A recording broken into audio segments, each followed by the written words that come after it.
என்ன பண்ணாலும் மண்டையில் நிற்க மாட்டேங்குது. வேறு வழியே இல்லை.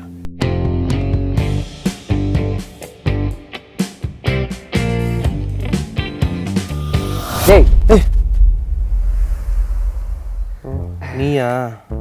நானும் எங்கள் அப்பா தான் வந்துட்டாருன்னு பண்ணிட்டேன். ஏன்டா இதில் பேசிங்கம்மா பேப்பரில் போட்டு எழுதிட்டு கையில் எழுதுனா ஜாலியா? ஏய், படித்து பார்த்தா ஒன்றுமே இல்லை, அதான் சிம்பிளாக இருக்கும்ன்ட்டு. டேய் இங்கே பாரு, ஃபார்முலான்றது வந்து மனப்பாடம் பண்ணுற விஷயமே கிடையாது. அது எப்படி வந்துச்சுன்னு புரிஞ்சுட்டாலே போதும், ஈஸியாக எழுதிடலாம். பேப்பர் இது என்ன ஷேப்பில் இருக்குது? ரெக்டாங்கிள் ஷேப்பில் இருக்குது. ரெக்டாங்கிள் ஷேப்பில் இருக்கா? இதோட ஃபார்முலா என்ன? LNTB. LNTBயா? இப்போது ட்ரையாங்கிளோட ஃபார்முலா என்னது? half into LNTB. half into length into breadth. அது எப்படி வந்துச்சு?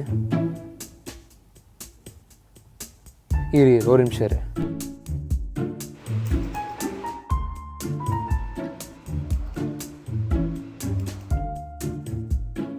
இதோ இப்படி தான் வந்துச்சு. ஒரு ரெக்டாங்கிளோட ஒரு பாதி தான் ட்ரையாங்கிள், சரியா? அதனால தான் half into length into breadth. சின்ன ஃபார்முலாக்கு இதுதான் ஓகே, ஆனால் பெரிய ஃபார்முலாக்கு என்ன பண்ணுறது? அதுக்கு ஃபஸ்ட்டு உன் கண்ணை மூடு. கண்ணை தர. என்ன நடந்தாது? என்னது இது? நீ ஃபார்முலா தானே கேட்ட, என்ன கவனி. இப்போது ஒரு ரைட் ஆங்கிள் ட்ரையாங்கிள் எடுத்துக்கோ, சரியா? ரைட் ஆங்கிள் ட்ரையாங்கிளுக்கு மொத்தம் 3 சைடு இருக்குது. ஒரு ஆப்போசிட் சைட், ஒரு அட்ஜசன்ட் சைட், அதுக்கப்புறம் ஒரு ஹைபோட்டனஸ் சைட், ஓகேவா? அதை நம்ம ABCன்னு மென்ஷன் பண்ணிக்கலாம். பித்தாகரஸ் தியரம் படி 2 சைடோட ஸ்கொயரை நீ ஆட் பண்ணால் உனக்கு 3ஆம் சைடோட ஸ்கொயர் கிடச்சிரும். அதனால தான் A² + B² which is equal to C². இது 2 ஸ்கொயர் இருக்குல்ல, இந்த 2 ஸ்கொயரை சேர்த்தா இந்த ஸ்கொயர் வரும். பார்க்குறியா?